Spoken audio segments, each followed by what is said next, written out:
There are moments in life when something happens that shifts your entire perspective. Moments that test not only your decisions, but your values. What I'm about to share isn't just a story. It's a turning point that reminded me of what truly matters in a world that often forgets. And if you've ever felt torn between duty and compassion, this story might just awaken something inside you. It was just another long night on the road. Or at least, that's what I thought. I've been a truck driver for over 2 decades. My name is Joaquin, but most people on the highway know me as El Güero del Norte. My route that night was supposed to be routine. A delivery scheduled in Celaya, tight on time, as always, with barely enough fuel to get there. The sky was drowning in rain, the kind that doesn't just fall, it presses down, heavy and relentless. It was the type of night that makes you want to be anywhere but behind the wheel. Yet there I was, eyes tired, coffee running low, and pressure mounting from deadlines that don't care if you've slept or not. I pulled into a gas station near San Juan del Rio, planning to fill the tank, grab a cup of machine coffee, maybe stretch a bit, and get moving. That stop was meant to be 5 minutes, but those 5 minutes would become the most unforgettable hours of my life. As I stepped into the convenience store, wet from the rain and shivering slightly, I saw her, a woman, still, silent, dressed in a gray habit and white veil, standing between rows of chips and candy bars as if she didn't belong to this world. My gut told me something was off. My heart whispered, "Talk to her." Most people would have walked past. Maybe you would have too. But I couldn't. She looked lost. Not the kind of lost that comes from taking a wrong turn, but a deeper kind. The kind that seeps into your bones. I approached her slowly. "Buenas noches, madre. Are you okay?" She turned to me, her eyes full of kindness but distant, like she was both there and not. She said she didn't know where she was. She was trying to find her way back home. Her voice trembled, not from fear, but from confusion. And in that moment, my mission changed. I wasn't just a truck driver anymore. I became her only hope of finding her way back. She described a convent, flowers, a statue of St. Francis, bougainvilleas blooming by a black gate. I had seen that place once years ago in Puebla. Could it be the same? I didn't know. But I did know that I had a choice. I could leave her and make my delivery on time, or I could help her and face the consequences later. And then I thought, what if she were my mother? What if she were yours? The decision, though it cost me, became clear. I offered her a seat in my truck. "If you trust me, I'll get you home," I said. She nodded, and I swear I saw the Virgin Mary smile through her tearful eyes. The moment she climbed into that cab, something shifted inside me. The rain eased a little, as if giving us its blessing. The cab felt warmer, quieter, holier even. I wasn't hauling cargo anymore. I was carrying someone's lost heart. And as the engine roared back to life, I realized this was no longer about time, deadlines, or penalties. This was about doing what's right, even when it's not profitable. Especially when it's not profitable. That's the real test, isn't it? And here's something I want to tell you right now. You never know when your normal day is going to turn into someone else's miracle. If you take anything away from this story, let it be this. Don't ignore the small, quiet chances to do good. They're the ones that change everything. They're the ones that make you more than your job, more than your role. They make you human again. I've hauled freight for 20 years. But that night I hauled something sacred. If you've ever been in a position where doing the right thing meant sacrificing your own comfort, your job, your stability, then you know what I'm talking about. Maybe you're there right now. Maybe this story will help you make your choice. And if it does, if you're listening with a heart that's been searching for a sign, then don't go anywhere. Because what happened next is something I still can't fully explain. As the miles passed under our wheels, I kept glancing at her. She sat quietly in the passenger seat, her hands folded, eyes gazing into the night as if searching for pieces of herself scattered along the highway. I asked her name. "Beatriz," she said with a voice so gentle it felt like prayer. She didn't speak much, but every word carried weight. She wasn't just lost on the road. She was lost in time. She spoke of children she had raised, not hers by blood, but hers in love. Orphaned girls, abandoned babies. Those were her family. I felt a lump form in my throat. How does someone so full of grace end up forgotten on the side of the world? She told me she sometimes forgot her own name. that she'd wake up and not know where she was, that some days were clear, but others felt like a fog that swallowed her memories whole. Still, she held no bitterness, only acceptance, a quiet surrender. "God knows where I am," she said softly. And in that moment, I realized I didn't just offer her a ride. I offered her a bridge back to who she was. And maybe, without knowing it, she was giving me the same in return.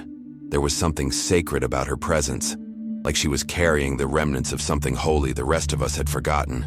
I drove with both hands tight on the wheel, heart torn between duty and compassion. The delivery clock was ticking. I was risking more than a bonus. There would be penalties, backlash, maybe even losing future jobs. But how do you weigh a soul against a spreadsheet? How do you calculate dignity in numbers? The truth is, I didn't care anymore. I wasn't driving toward a destination. I was driving toward redemption. And deep down, I hoped that somehow someone would do the same for my mother, if she were ever that lost, that vulnerable. We made a stop near Huamantla. She needed to use the restroom, and I needed time to think. While she was inside, I pulled out my phone and started calling convents. The first few calls led nowhere. Some didn't answer. Others thought I was joking. I could hear it in their tone. A trucker talking about a lost nun? Must be a prank. But I kept calling. Something told me not to give up. When I finally reached the convent of Santa Monica in Puebla, the voice on the other end gasped. "Are you with Sister Beatriz?" I confirmed. Silence followed, then tears. "She's been missing for 2 days. We feared the worst." I could barely speak. "She's safe. I'm bringing her home." When I told Beatriz, her face lit up in a way I'll never forget, like a child being told they could go home after a long journey. She smiled with eyes that had seen too much yet still believed in miracles. "Really?" she asked.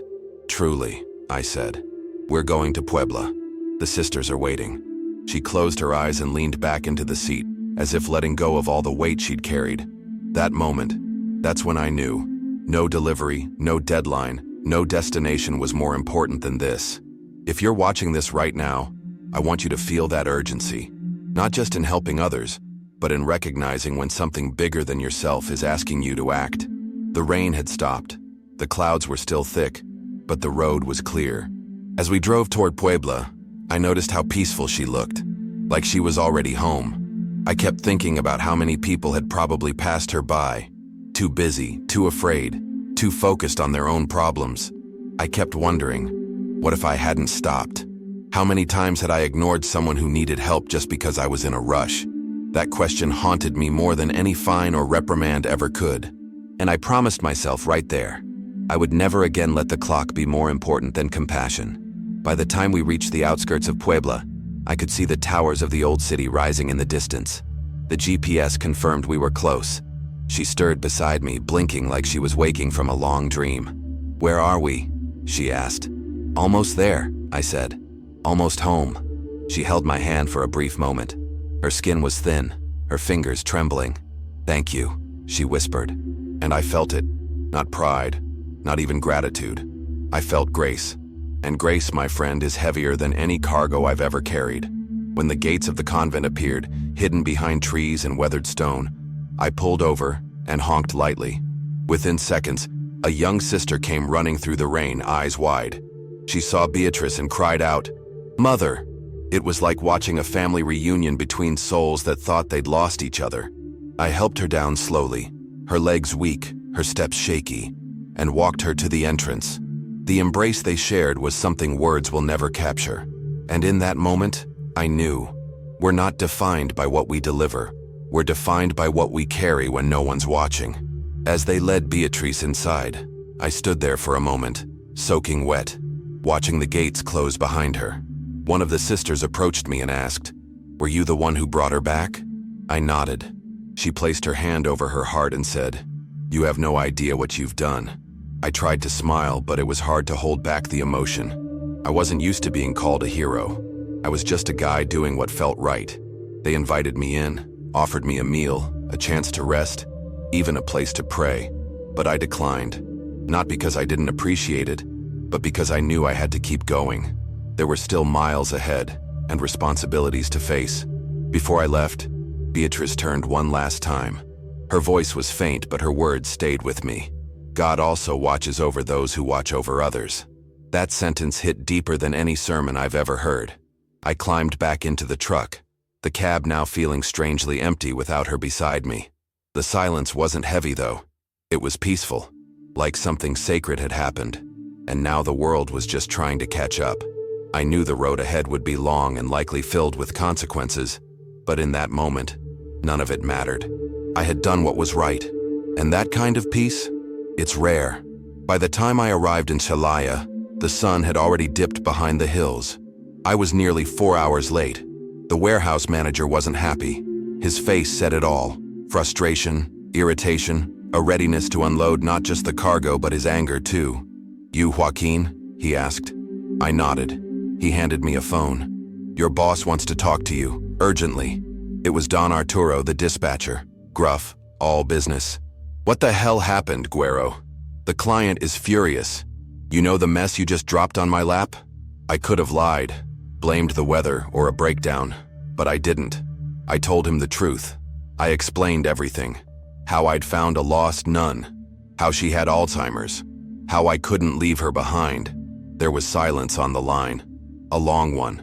Finally, he said, "I understand, but you're still getting docked. Bonus is gone. HR will call you. That's all I can do." I accepted it. No arguments. No regrets. I parked the truck at a rest stop and slept in the cab. It wasn't the best night's sleep, but I was okay with that. Some weights are worth carrying. And somehow, in the middle of that small space with a rolled-up jacket for a pillow, I felt lighter than I had in years. The next morning, just as the first light filtered through the windshield, my phone rang again. Unknown number. I answered, expecting another complaint or some formal reprimand. But it was her. The Mother Superior from the convent. "Joaquin," she said. "Sister Beatriz remembered everything this morning. Her name, the convent, even her room." I sat up straight, suddenly wide awake. "She told us you took care of her like a son, and she asked us to give you a message. Tell the Guerrero that I love him and to pray for me whenever he passes a church." I swallowed hard. My throat burned. I couldn't respond.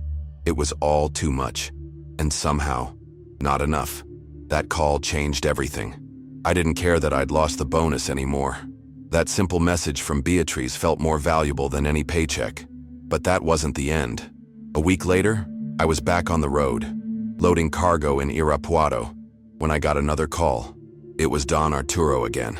"You got a minute, Guerrero?" I figured it was another issue, but his tone was different.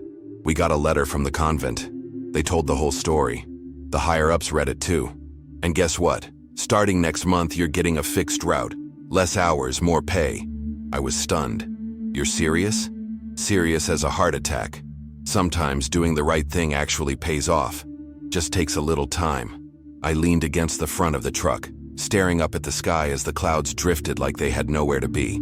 My hands were dirty from the work, but my heart felt clean, lighter. I smiled, not because I'd gotten a reward, but because the universe had spoken. Sometimes it sends you tests disguised as people. Sometimes angels wear habits, and sometimes salvation looks like a detour. That weekend, I decided to pass by the convent again. I didn't call ahead. I just parked outside and waited, and sure enough, one of the sisters recognized me. She smiled and waved me in. "She's in the garden," she said. "She always asks if any trucks have passed by." I found her sitting under a blooming bougainvillea, eyes closed, face lifted to the sun. I approached slowly. "Do you remember me, Madre?" She opened her eyes, blinked twice, then smiled. "Of course, hijo. How could I forget the angel in the plaid shirt who brought me home?" We sat together on that bench, not talking much. She tired easily now, but she held my hand and gave me a small wooden rosary. "Keep this with you, so you never get lost. Not on the road, and not in life." I hung it from the rearview mirror of my truck, and from that day on, whenever I passed a church, I whispered a prayer. Not for me, but for every Beatrice still waiting for someone to stop. The weeks went by, and the rhythm of the road returned. Gas stations, long highways, meals eaten with one hand on the wheel, radio static filling the silence at night. But something inside me had shifted. I wasn't just driving anymore. I was observing. I was present. Every time I saw a figure walking alone on the shoulder or an elderly face sitting alone on a bench, I paid attention. I slowed down near churches, watched the campanarios, and every time I saw one, I remembered Beatrice. I whispered a prayer, sometimes for her, sometimes for others I hadn't even met. That moment in my life had planted a seed, and though my routine continued, my spirit wasn't the same. There's something powerful about doing the right thing when no one's watching.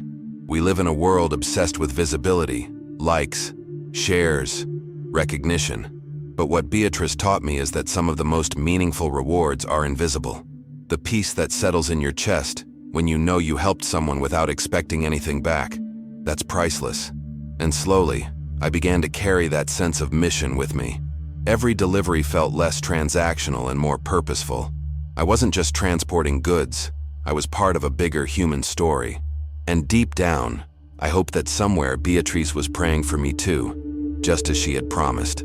One afternoon, as I pulled up to a familiar stop in Querétaro, I met a younger driver sitting at the counter looking frustrated. His eyes were tired, his hands shaking slightly. I asked him what was going on, and he vented about delays, pressure from the company, financial stress. I listened. Then I told him my story, not as a hero, but as someone who had once faced a choice between profit and purpose. He stared at me silent, then said, "I don't know if I could have done what you did." I smiled and said, "You'll never know until the moment comes. And when it does, your heart will already know the answer." That moment made me realize something else. Stories aren't just memories. They're tools. They're gifts we can pass on. And I wanted more people to hear this one. Not because I needed praise, but because I wanted to remind others that kindness still exists. That even in jobs that feel mechanical or thankless, we are capable of grace. If you're watching this right now and wondering whether your daily grind means anything, know that it does. The way you treat others, especially when no one's watching, leaves marks that never fade. Sometimes it's not about changing the world. It's about changing someone's moment. That Sunday, I returned to the convent one last time. I brought fresh bread and coffee, the kind I knew she liked. She was in the garden again, more frail this time, her steps shorter, her gaze slower. But when she saw me, her face lit up like the first morning of spring. "Mi Joaquin," she said, barely above a whisper. I hugged her gently. We didn't talk much, just sat in silence, sharing the peace between us. Before I left, she pressed the rosary in my hand again and said, "Keep going. The road needs hearts like yours." I nodded. No words could equal the weight of that blessing. As I drove away from the convent, I looked in the rearview mirror and saw her sitting back on that bench, hands folded, head lifted toward the sky. She looked small, almost like a part of the scenery. But to me, she was monumental. I drove slower that day, letting the scenery breathe, letting the message settle. That was probably the last time I'd see her, but her presence would stay with me always. In the way I drove, in the way I saw people, in the way I spoke to strangers. It's easy to forget how connected we are, easy to overlook what matters, but Beatrice made sure I wouldn't. If you've listened this far, if you've followed this journey, I want to ask you something. Not as a storyteller, but as a man who's lived this. What would you have done? Would you have stopped the truck? Would you have helped her? And maybe more importantly, the next time you have the chance to be someone's miracle, will you? The world doesn't need more speed. It needs more heart. So if this story moved you, share it. Talk about it. Let it be a ripple. Because sometimes the heaviest cargo isn't in the trailer, it's the one you carry in your soul. And what you do with it defines everything. And that's the end of my story, at least this chapter of it. I don't know where you are right now. Maybe you're watching this from your phone during a break. Maybe you're alone in your room wondering if what you do really matters. Maybe you've been carrying your own kind of weight. But if you've heard my voice this far, then please let this be more than just a story. Let it be a mirror. Let it be a sign. Because in a world moving fast, it takes courage to slow down for someone who's forgotten. It takes faith to choose compassion over convenience. And sometimes it takes just one heart to change the path of another. So here's what I ask of you. Subscribe to this channel and follow Jesus. Not because it's a rule, but because it's the only road that never leaves you empty. Share this story with someone who needs hope. Send it to a friend who's lost, to a parent who's tired, to a stranger who's hurting. Let this message keep traveling. Let it find hearts ready to act, to stop, to care. If you've ever doubted your purpose, remember, the road to heaven is paved with the detours we take for love. And if one act of kindness can bring someone home, imagine what many of us could do together. Turn on notifications so you never miss another word of encouragement. These aren't just videos, they're lifelines, real stories, real lives, real faith in action. I'll be here sharing more, not because I want followers, but because I believe in connection. I believe you're here for a reason, and I believe Jesus is still speaking. Through stories like this, through people like you, and through the quiet, sacred moments on roads we never planned to take. Thank you for riding with me today. Thank you for listening with your heart. I didn't know this story would reach you, but I'm grateful it did. Whether you're behind a wheel, behind a desk, or just trying to find your way through life, know this. You are seen, you are needed, and your kindness matters. Keep your heart open, keep your eyes on the road, and when in doubt, stop for the Beatrice in front of you. I'll see you in the next video. Until then, stay safe, stay faithful, and never forget that even the smallest act of love can be the biggest miracle in someone's life. God bless you.